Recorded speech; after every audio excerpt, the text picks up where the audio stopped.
Hi, this is Dr. Bricker here with the final exam review for Physics 221. So the final exam will have anywhere between 20 and 22 questions. There'll be multiple choice just like usual, but you do have to show your work. And the date of the final exam is Wednesday of finals week, May 2nd from 5 to 7. And as I said in class, you can bring 3 formula sheets. I would recommend not totally filling them up or you'll get lost. So if you've made 3 formula sheets along the way, you should be good to go. Here's what I think you should study for the final. Definitely this video, which you're obviously doing right now. Go back over the 3 exams we've had, the 3 practice exams that we've had. Go back over the homework and the notes. The only material that you haven't had a test over yet is just from this week. So in this video, I'll kind of point out what I think you should look at concerning that information. Okay, so we began with chapter 20, electric fields and forces, and we first talked about protons and electrons. So if something is charged, if it's negatively charged, it means it has an excess of electrons. Positively charged, it has lost electrons. And the fundamental charge is 1.6 to the minus 19th. So if it's an electron, it has minus 1.6 to the minus 19th. If it's a proton, it has plus 1.6 to the minus 19th. Okay, from there we went on to talk about conductors, where electrons are free to move, versus insulators, where they're not free to move. So take a look back through that information. The first formula that we actually saw was the Coulomb force law equation. So the force between 2 charges, Q1 and Q2, come from this formula. So K is a constant, 9 times 10 to the 9th, Newton's meters squared over Coulomb squared. So if you have a Q1 and a Q2 here, this formula will give you the magnitude of the force. Again, charges in coulombs. Here's the constant. That's the distance between the couple of charges. So opposites attract. So if one's positive and one's negative, they attract. Like charges repel. So if these are both positive, they would repel each other. Both negative, they repel each other. The formula doesn't tell you which direction the force is. You just have to know that from opposites attract and so forth. The next thing we looked at, also in chapter 20, electric fields. And the use of an electric field is to figure out the force. So if you know the electric field strength, you can figure out the force on a charge. So electric field strength is in newtons per coulomb. It's kind of like the value of little g gives you the gravitational field strength. That would be in newtons per kilogram. Here, this is the electric field strength in newtons per coulomb. So if you know the electric field strength at a location and you try to put a charge there, you know how much force the charge experiences. So again, look back at the homework questions on that. For a positive charge, the electric field lines radiate away from it. For a negative charge, electric field lines go towards it. And if you put them close together, this is an electric dipole. So going from positive to negative, all over the place. So the electric field just due to a point charge is kq over r squared. So r is a distance away. So this is a positive charge. This is the distance r that I'm talking about. And you can figure out the strength of the electric field there. Okay, again, the magnitude of the charge. To know the direction, you have to know positive charges, it radiates away, negative charges towards. Another situation that we had was the electric field due to a capacitor. So our old friend the capacitor, one's positively charged, one's negatively charged. These are plates. The plates have a separation between them, and each plate has an area. So I'll try to make this look like this. Okay, so this is the area of the plate. So the electric field between these plates goes again from positive to negative across this way. It's equal to Q divided by epsilon naught times A. So it's the charge just on one of the plates. This is the area of just one of the plates. If you want Q over A, that's the area charge density. So we could write that as sigma. So sigma here is equal to Q over A. And epsilon naught is a constant. 8.85 to the minus 12th Coulomb squared, Newton meter squared. Okay, that's really most of chapter 20. That's where we began so many weeks ago. The next chapter was 21, electrical potential, which commonly just called voltage. Now the use of voltages, if you know the voltage at a location and you know how much charge you want to put at that location, you could figure out the electrical potential energy that you have there. So just to distinguish it from maybe gravitational potential, that's electrical potential. And a volt, just to remind you, is a joule per coulomb. Okay, good. So like here's a capacitor, positive plate, negative plate, plate separation. In a minute we'll have the formula for the electric field and potential, how they're related to each other. But again, the use is, say you took a charge, you want to put it somewhere here. If you know the voltage at that spot, and you know the charge that you're trying to put there, you could figure out the electrical potential energy stored there. Okay, we extended this a little farther to look at energy. So kinetic energy initial plus potential energy initial, this is really going back to physics 220, is equal to the final kinetic energy plus the final electrical potential energy. You can rewrite this formula in this sense. The kind of problems we did with this section were you send a charge in, it goes across some potential difference, how fast is it going afterwards? So basically we're taking electrical potential energy and turning it into to kinetic energy. So take a look back at the practice test, the actual test, homework questions concerning that problem. So here I'm just putting in the details. The initial kinetic energy would be 1/2 mv initial squared. This is the velocity here. The initial electrical potential would be Q times V. That's 1/2 mv final squared Q times V. Okay? Now for a capacitor, this is how the electric field is related to the voltage across the capacitor. So the book uses this terminology, delta VC, for the voltage on the capacitor. And then D is the plate separation. So if you know the electric field strength, you can, I guess the way that we actually did it in the lab, we measured this potential difference at different locations and we came up with the electric field from that.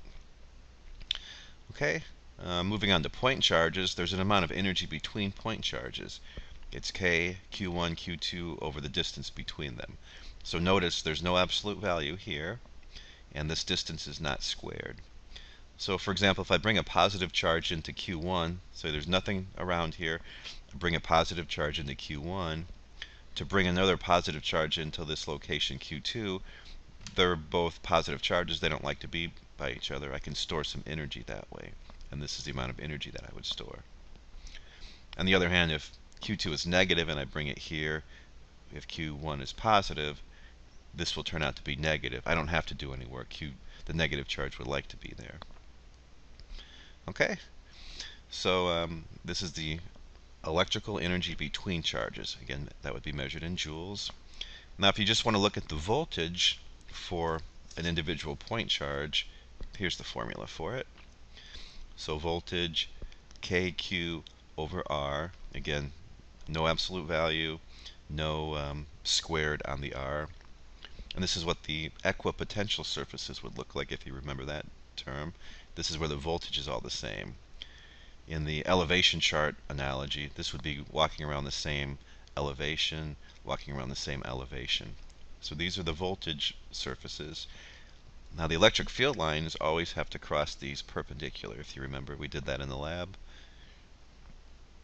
So that's always perpendicular, same thing here. There can't be any part of the electric field lines on this surface, or you would actually be speeding up or slowing down, and we're not. We're staying at the same elevation.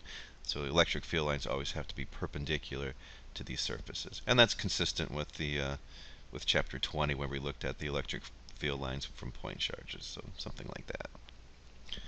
Okay, good.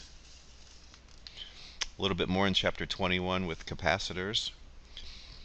So if you have a couple of plates, you're trying to charge this thing up, you might take a negative charge from one plate, put it over here, that leaves this one positively charged. Same thing, take another negative here, take another negative from this one, put it over here, and you build up the capacitance that way. So the more charge you have, the bigger the voltage across here. And here's how those items are related to each other. Charge is equal to C times delta V. And C is the capacitance. So more charge gives you more voltage, and this is how they're related to each other. So capacitance, as you remember, is measured in farads, which is a coulomb per volt. So be careful here. This is the symbol for capacitance. This C here is a coulomb. It's the unit of charge. Okay, so it turns out that the capacitance is just related to the size of the capacitor, the plate separation. So for a parallel plate capacitor, the capacitance is epsilon naught times the area divided by the distance between the plates. So this is the area of one plate. This is the distance between the plates, and that's the same constant that we had before. Okay, the energy stored in a capacitor is 1/2 Q squared over C, or 1/2 CV squared. Basically, you can get this equation from this equation just putting in this relationship. Okay, I didn't put anything like energy density or anything like that. This is just the energy stored. There's a way to look at the energy per volume, but we covered it a little bit. I didn't put it on the final. Okay, then moving on to chapter 22, this is where we first saw current. So the amount of current that you have is the amount of charge going through some cross-sectional area divided by time. So this will give you coulombs per second, which is an amp. So don't forget that an amp, perfectly good unit, but really there's a deeper meaning to it, and it's a coulomb per second. This is where we first saw this branch rule. The current going into a node here, or a junction, is the same thing as the current that's leaving this junction. So here, I1 is equal to I2 plus I3. Whatever goes in has to be equal to whatever goes out. So the charge carrier here in this wire are electrons. Think back to the test we had. I think I asked you the charge carrier in an ionic solution. Then it could be positive or negative ions moving around. So that's some sort of solution. But in wires like this, charge carriers are electrons. Okay. Also in this chapter 22, we first started talking about batteries, and a battery is kind of like a ski lift. So you're on the ground level, the battery takes you up to a higher level, then you go down the hill, have fun, then the battery takes you back up to the top, and then you go back through the whole course again. Same thing, it keeps repeating itself. So a battery is like a ski lift. It's taking charges, moving them up to a higher potential through chemical reactions, and then we can use that to go through the circuit. So this is where we first saw resistance as well. So if you have a wire, the resistance is equal to the voltage drop across the wire divided by the current. And resistance is measured in ohms, which are volts per amp. Now if you have a wire, typically in circuits the resistance of the wire isn't too much, but there is some resistance there. So the resistance of a wire, rho, that's the resistivity, the length of the wire divided by the cross-sectional area. So resistivity, again, ohms times meters, L is the length of the wire, A is the cross-sectional area. So we did a few problems like that as well. Then we saw Ohm's law in this chapter. So V is equal to IR, that's Ohm's law. This is a so-called simple circuit, just one voltage source, one resistor. Here's the current coming out of the battery, negative side, positive side. Current goes through the circuit. So the power that's delivered by the battery has got to be used up by the resistor. So the power provided by the battery, the power out, is equal to the power that's given into the circuit. So the power the battery provides is equal to the current times the voltage of the battery. So remember that squiggly E is the EMF, or in other words, voltage of the battery. The power that the resistor is using is equal to I times V across the resistor. Or you can write it in several ways. Use Ohm's law, plug it in here. It's also equal to I squared times R, or V squared divided by R. So this chapter was really building towards the next chapter, and the next chapter is on circuits. So initially we saw this in chapter 22. This is the current branch rule.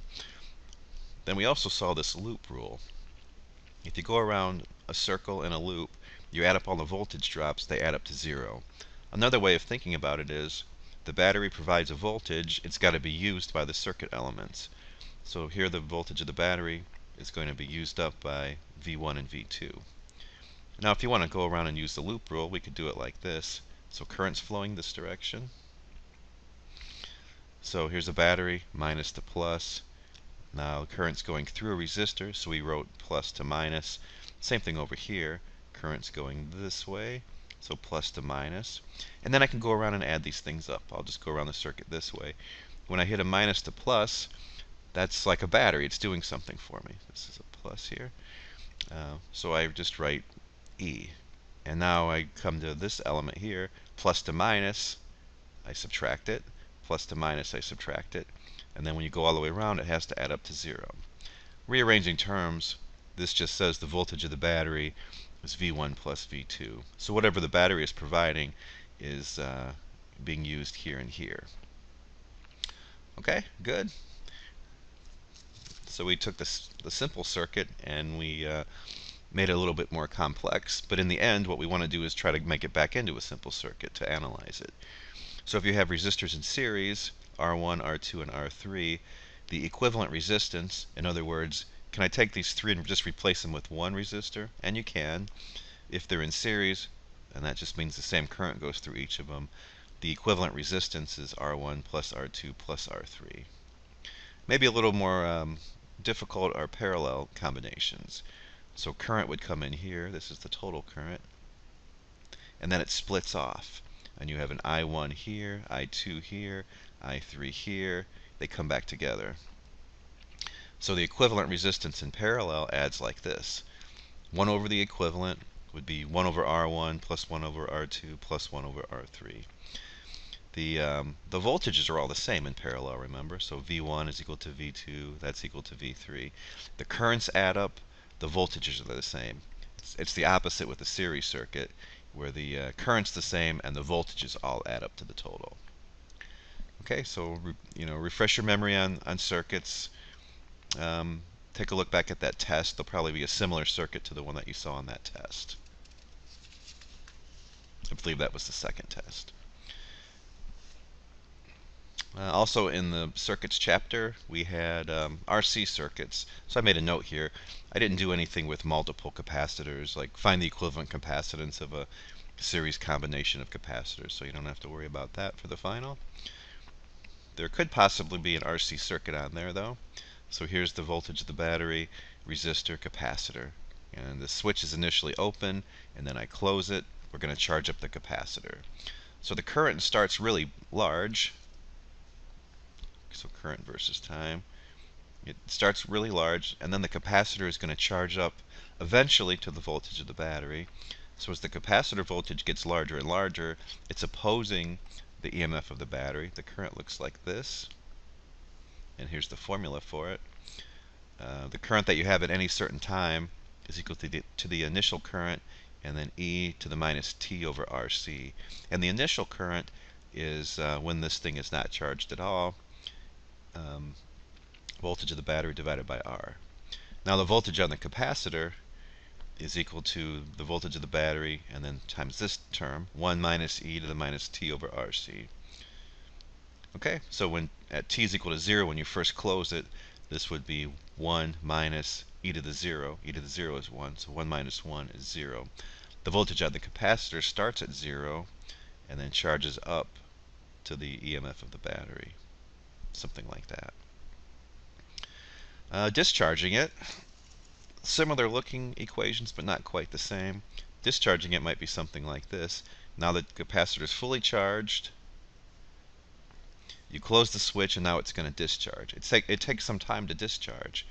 It's not like a battery where a battery keeps its voltage constant through chemical processes. When you're discharging the capacitor, there's nothing there to recharge it. You'll have to figure out some other way of recharging it. So here, when you close the switch, current's going to flow. It's going to be really big in the beginning, and then as the capacitor discharges, less and less current. So discharging a capacitor, we have this relationship for current. Initial current, e to the minus t over RC, and the initial current is whatever voltage you charge it up to initially divided by R. The voltage on the capacitor follows the same. path as we had before. Well, it's going to start high and then get low. So this equation here is actually different than the one that we had here. So the voltage on the capacitor starts off with its initial value and then goes down to 0. Delta VC initially, and that's time. And then as time goes on, it drops down to 0. And then tau is called RC. So remember, this is a capacitor part. This still works for you. Q is equal to C delta V, just like we had before. All the energy relationships that I showed you before from the chapter 2 part work as well. Like, this is what I mean. Let me look back real quick. I don't want to mess that up.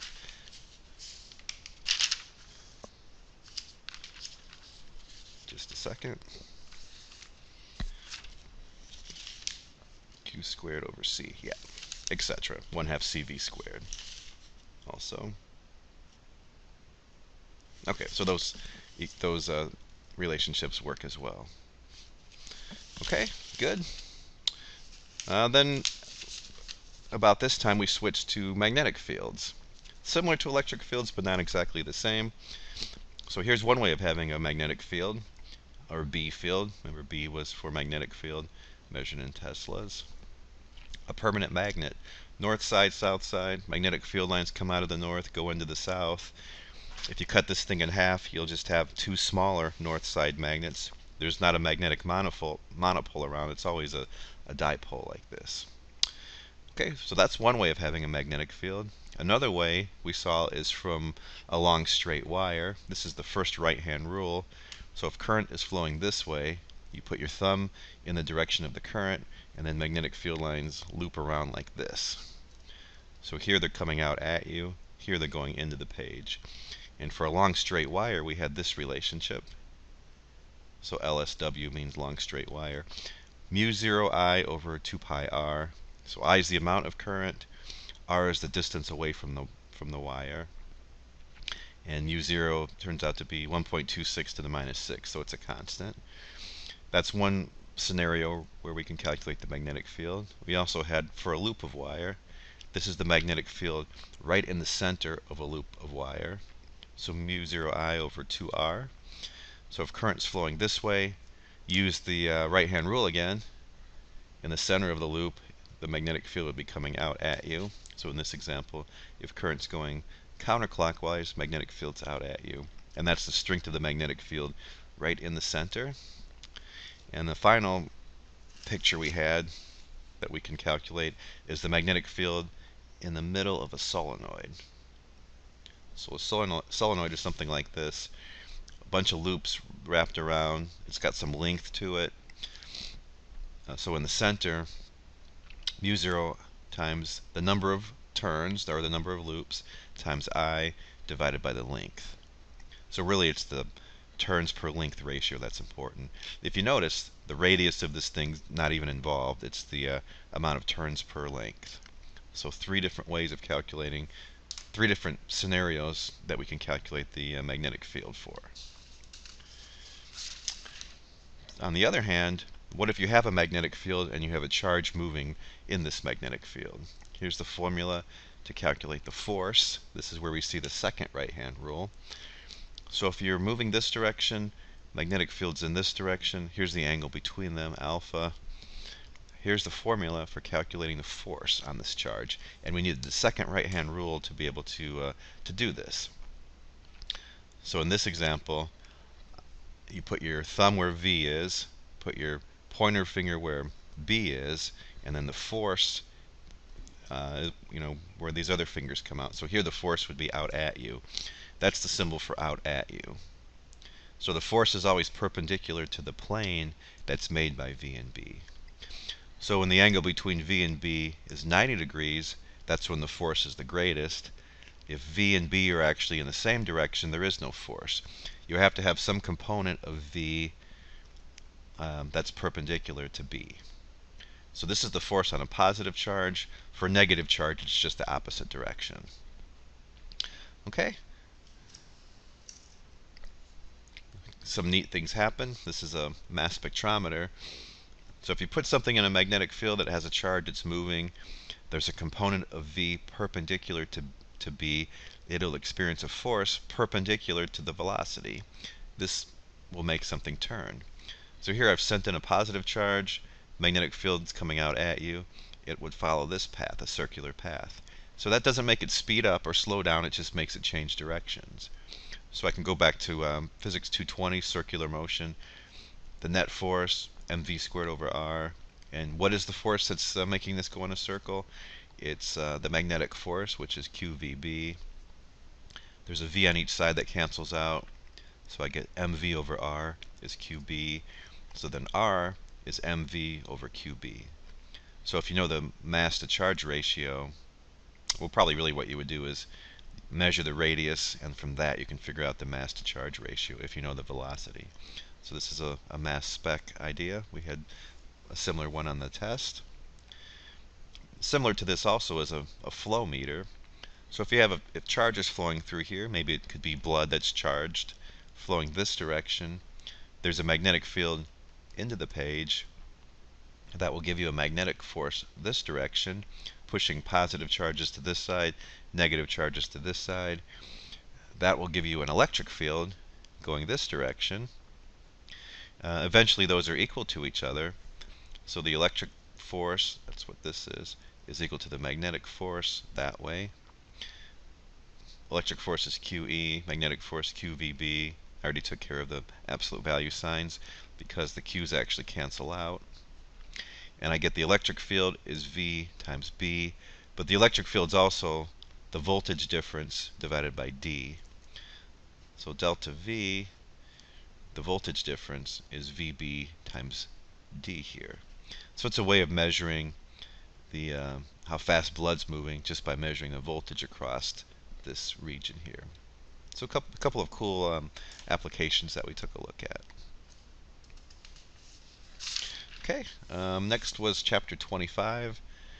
So hopefully this stuff is becoming a little more familiar to you. The stuff that we've done so far in this video go back like 3 or 4 months ago. So this stuff really right now should be a little bit fresher, this stuff here. So this is induction. We're generating a voltage by having a changing magnetic flux. So here N is the amount of turns and maybe a loop of wire. Changing flux divided by time. And magnetic flux is made up of one of 3 things. The area of the loop, the magnetic field strength that's going through the loop, or the angle between A and B. So this is the area of the loop here. This is how it's the direction of the area vector is defined perpendicular to the loop. And then here's B. So this angle is the angle between A and B. So if we have A here, B is here, this is theta, the angle between A and B. So when B is going through the plane of the loop in a perpendicular fashion, like the pen going this direction, the angle is 90 degrees, cosine of 90 is 1. So when if B is this direction, that's where the flux is the greatest. If B is this direction, that's actually where the flux is 0. None of the magnetic field's going through there. In any event, to get an induced EMF here, one of these 3 things has to change. Either the area has to change, B has to change, or the angle between those has to change. So we just had that on the 3rd test. So make sure you take a look at that. There'll definitely be some sort of changing flux problem. Calculate the induced EMF. And don't forget that Ohm's law still works with this. Okay, Lenz's law tells you the direction of the induced current. So here's how I talked about this in class. Here's the maybe flux going through this loop.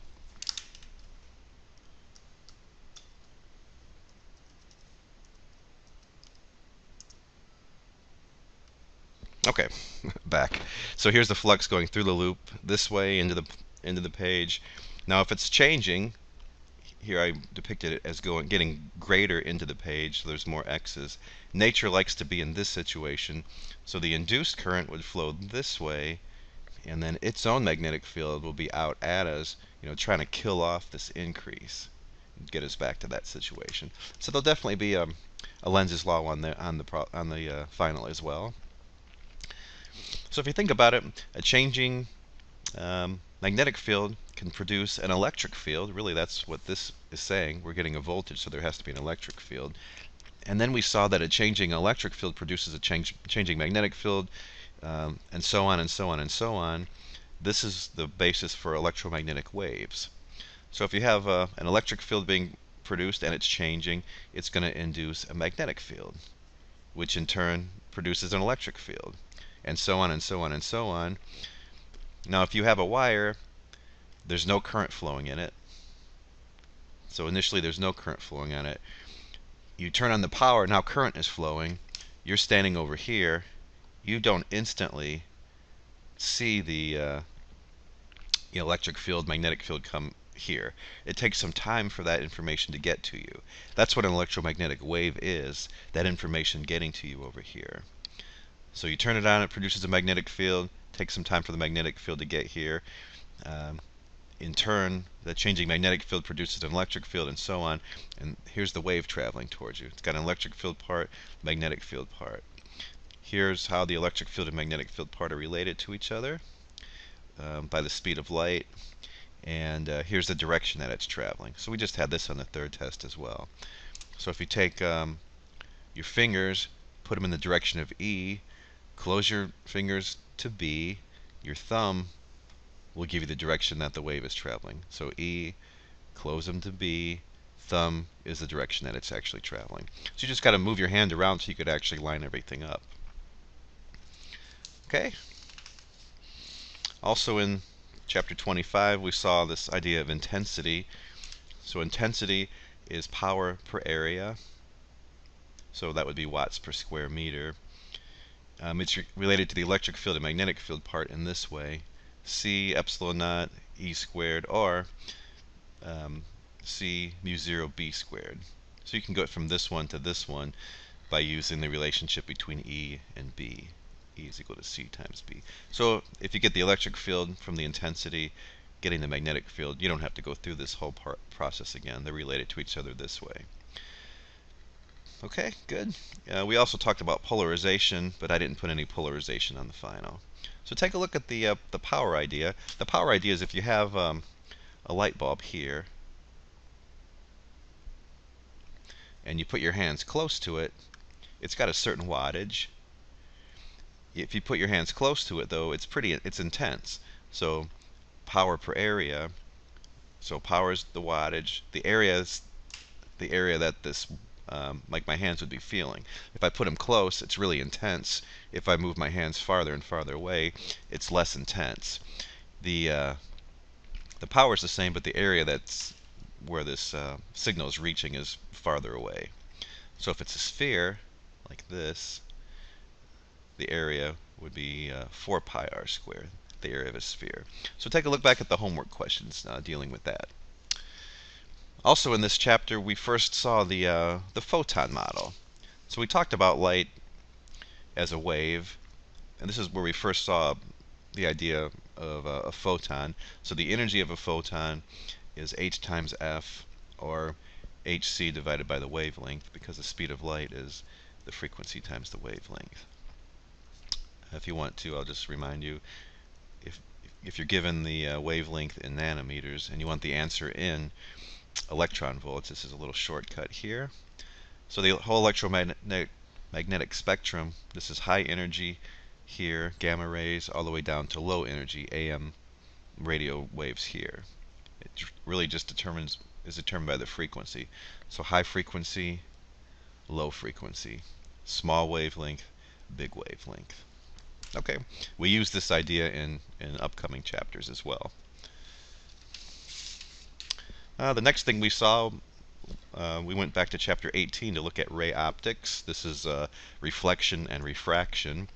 So if you have light coming in here, reflects from a smooth surface like this, the angle of incidence is equal to the angle of reflection. And all these angles are always measured from the normal to the surface.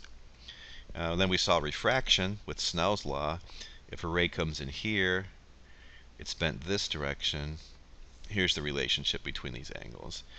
The incident index of refraction times the sine of theta incident is n refracted, sine of theta refracted. in this picture here, the refracted index is greater than the incident index, so it's bent towards the normal. So that's Snell's law. We had lenses and mirrors after that. So here's a converging lens, or the shape is convex. Here's a lens maker's equation. Again, we just had this on the last test. 1 over s, 1 over s prime, 1 over f. So s is the object distance, s prime is the image distance, f is the focal length. So for this sort of lens, the focal length is always positive. For what we've done too, the object is always positive. So for this kind of lens, s prime can actually be positive or negative. Positive means it's real and inverted. Those always go together. And the image is formed on the opposite side. So that's actually what I have in this picture here. I didn't go through and draw every different ray diagram. The end of the chapter, the summary at the end of chapter 18 has a nice synopsis of all the different pictures. So it might be helpful to have that on there just to kind of guide you through the problem. Converging lens, this could also be negative. So negative s prime means upright. Upright always means virtual, and the image would form on the same side as the object. The other equation we have, magnification equation. So magnification minus s prime over s. So if the magnification turns out to be positive, that means this image is upright. And it'll come out to be positive if s prime is negative. Same thing if m is negative, it means the image is inverted. Let's see, h is the object height, h prime is the image height. So if you take the magnification, multiply it by the object height, you'll get the image height. Another kind of lens that we saw was a diverging lens, or sometimes called concave. Same lens maker's equation here, just a little bit different with the what these things can be. S is again always going to be positive, but the focal length for this kind of lens is negative.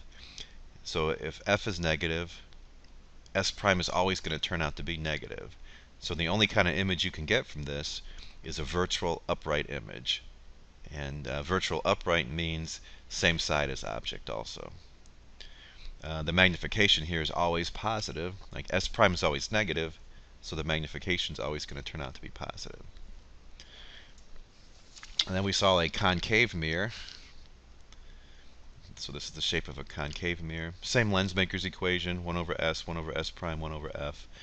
So for concave mirror, s prime, again, always positive. S prime can be positive or negative. Really, it's the same meaning as we had for the lens. Positive means it's real, and if it's real, it's got to be inverted. Here's a difference, though. The image is formed on the same side as the object, just like this picture here. If s prime is negative, it's virtual, upright, and the opposite side of the object. So if it's negative here, the image is actually formed inside the mirror. You'd see it over here. So take a look back at those ray diagrams. Same thing, magnification equation that we had before. Same meaning as we had before. Then convex mirror here. Here's the picture of it. So here's the object. Here's the actual mirror. Same lens maker's equation. S is positive as usual. Now s prime can only be negative because the focal length is always negative. So s prime is always going to turn out to be negative. S prime negative always means virtual, upright, and for a mirror, this means opposite side from the object. So the image is always formed here in the mirror. Same magnification equation we had before. Okay, good. So again, you have plenty of material to study for that. The practice exam 3, actual exam 3, and any homework questions. Then we moved into wave optics, so we went back even farther to chapter 17 to look at wave optics. So 18 was light behaving like a ray, 17 is light behaving like a wave. So if the wavelength of the light is on the same order as whatever it's trying to go through, that's when its wave-like behavior actually comes out. So here's a double slit problem. D is the separation between the slits, L is the distance to the screen, and we just focused on the bright fringes. There are equations to figure out the dark spots, but I'll just stick with the bright spots like we did in class and on the tests and homework. So it turns out that the sine of theta is m lambda divided by d. This is the physics part of it here. This is the trigonometry part. Tangent of theta is y over L. Now if you want to use the small angle approximation, and this will give you the answer in radians, theta sub m is m wavelength over d. So like here I'm showing you like where m is equal to 1. You've got the same thing up over here. This would be theta 2. That means m is equal to 2. This distance here would be y2. The sine of theta is approximately equal to the tangent of theta and the small angle approximation. So finally we have y sub m over L is equal to m wavelength divided by d. So that's a double slit. I didn't put a diffraction grating on the final either, so we'll stick with the potentially having a double slit on there. Single slit, the picture's slightly different, so make sure you have a nice image on your formula sheet. You have a central maximum here, and then these smaller bright spots. But this central maximum is twice as big as these other spots as you go out. The formula that we came up with gives you the location of the dark spots. And here A is the aperture size, sine of theta p. So p here plays the same role as m did before. This would be like theta 1. This, I guess I should have just put y1. So both of these mean p is equal to 1. You'll have the same thing over here. This would be theta 2. This distance here would be y2. You know, that means p is equal to 2. It's just an index there. So dark fringes, this is the physics part. A sine of theta p is equal to p times the wavelength. Just from the trigonometry of it, the tangent of theta p would be the opposite over the adjacent. So this is the distance to the screen, L. Okay, small angle approximation again, giving you the answer in radians. Theta p is p wavelength over A. Also, small angle approximation, sine is approximately equal to the tangent. You get this relationship for these different dark spots here. And if you want the width of the central maximum, it comes from this. It's really 2 y1s, and you get this distance for that. Okay, and that's this W, the size of the central maximum. So if you make A smaller, you make the width of the central maximum greater. The final thing in chapter 17 we talked about were thin films. So the idea is light comes in here, reflects from the first surface. There's a film floating on, it could be on water, oil, or something like that. Part of the initial wave is reflected, part of it is refracted, but then this refracted ray, part of it then is also reflected, and it comes back out here. Here's your eye. Now if these things arrive with each other, these rays, in phase, you actually can see the reflection. If this ray and this ray are 180 degrees out of phase, then you don't see the reflection. So sometimes you might want to see it, sometimes you don't. Here's a little table of figuring out which formula to use for constructive interference and which formula to use for destructive interference. So if it's the middle value, so if this one were say 1.2, this one were 1, this one were 1.5, that's what I mean by the middle value.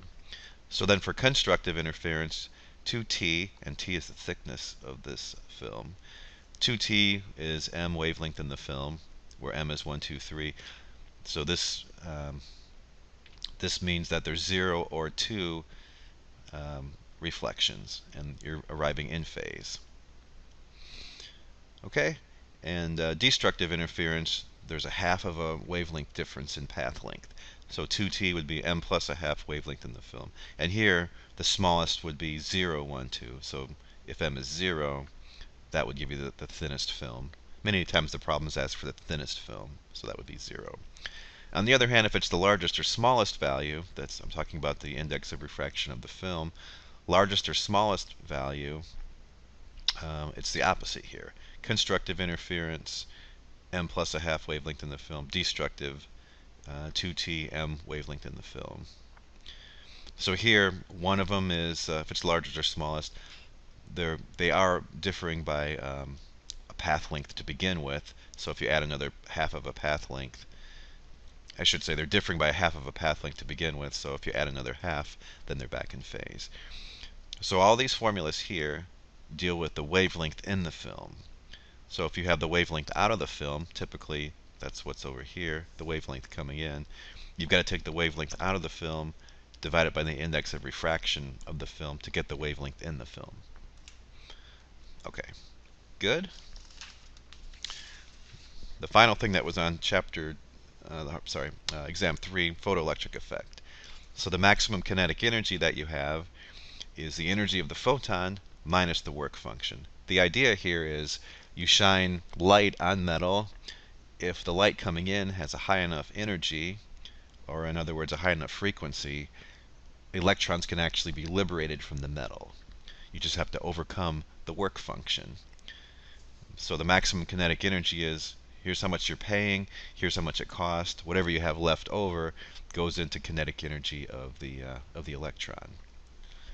So maximum kinetic energy, the energy of the photon is h times f minus the work function. Or if you want to write it in terms of wavelength, it would be hc over the wavelength minus the work function. The stopping potential, if you want to stop any of these things from making it across, you're taking the kinetic energy that the electron has and turning it into electrical potential energy. That's where this equation comes from. The stopping potential is the maximum kinetic energy divided by the charge, just the magnitude of the charge. So I can take this for maximum kinetic energy, put it back in here, and get this equation. E times v stop, hf minus the work function. Or if I want to do it in terms of wavelength, E times v stop, hc over the wavelength minus the work function. And as you saw in the third test, I think I put this on the third test, to just free the electron, so it doesn't have any additional kinetic energy, you've just freed it, h times this threshold frequency is equal to E naught. Or if you want to do it in terms of wavelength, hc over this threshold wavelength is equal to the work function.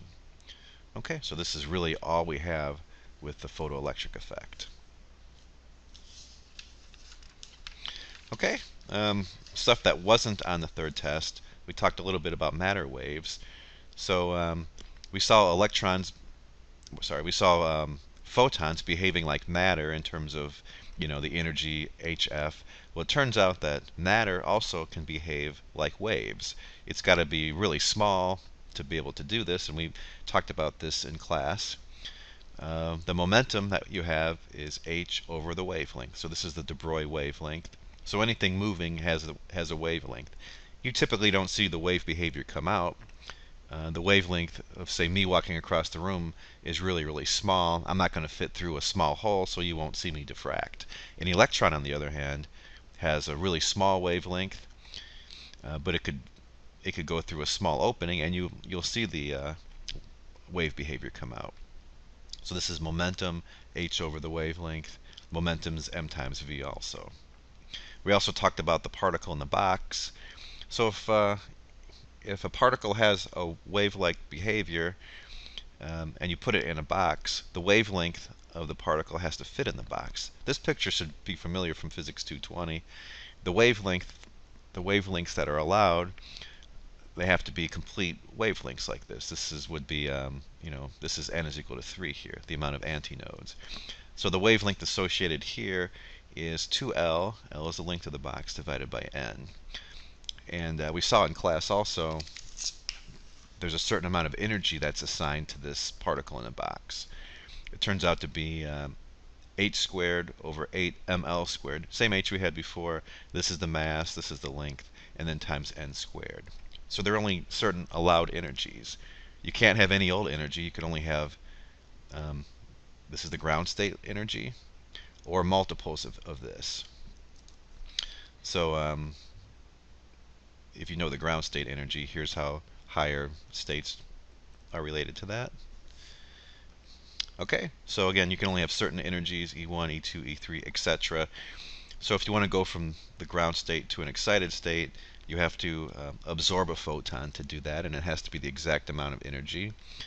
Or on the other hand, if you go from a higher energy to a lower energy, you actually emit a photon.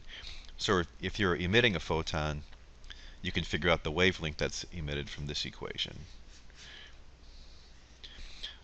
You could also, absorb a photon. You could figure out what the wavelength is that you're going to absorb. Going from here to here, you absorb the same wavelength as you emit going from here to here. Okay, very good. So definitely look for one of these transitional problems.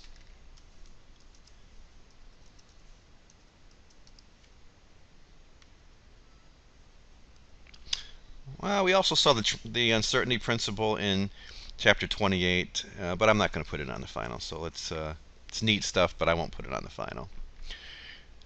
Chapter 29, we saw chapter 29 is called Atoms and Molecules. So I made a note here. Make sure you look back at these couple of problems.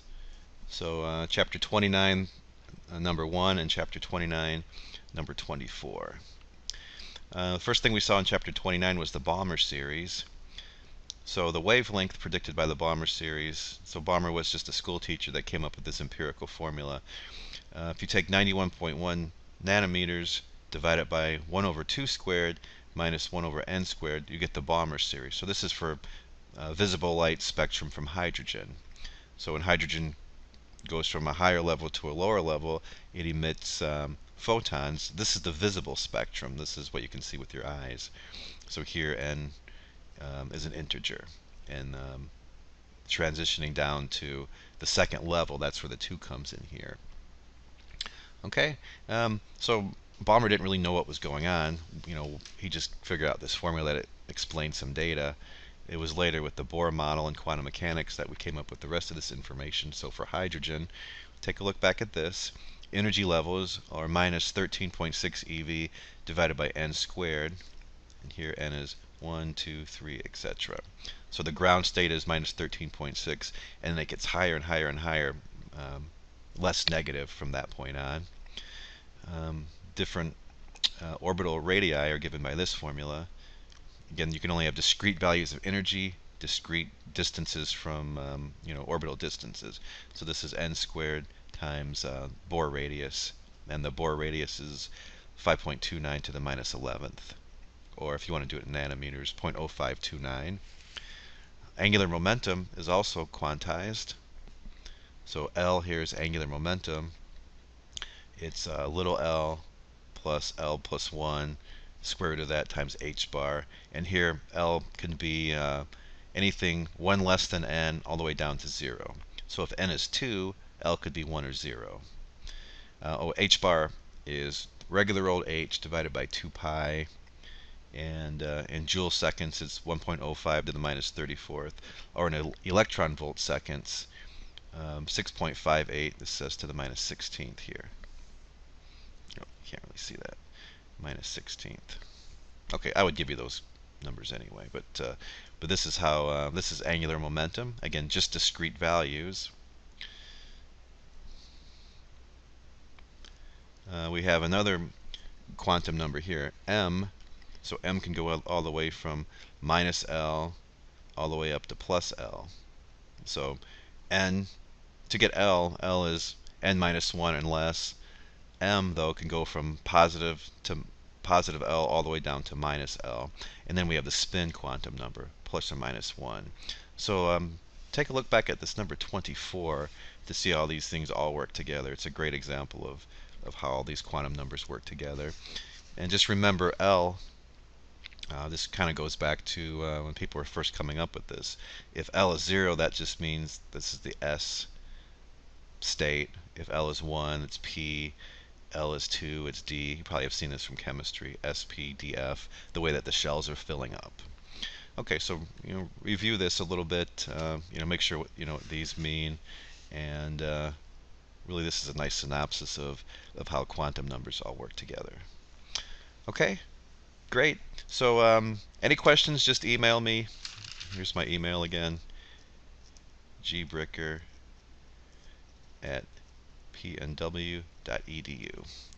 Okay, talk to you later. Bye-bye.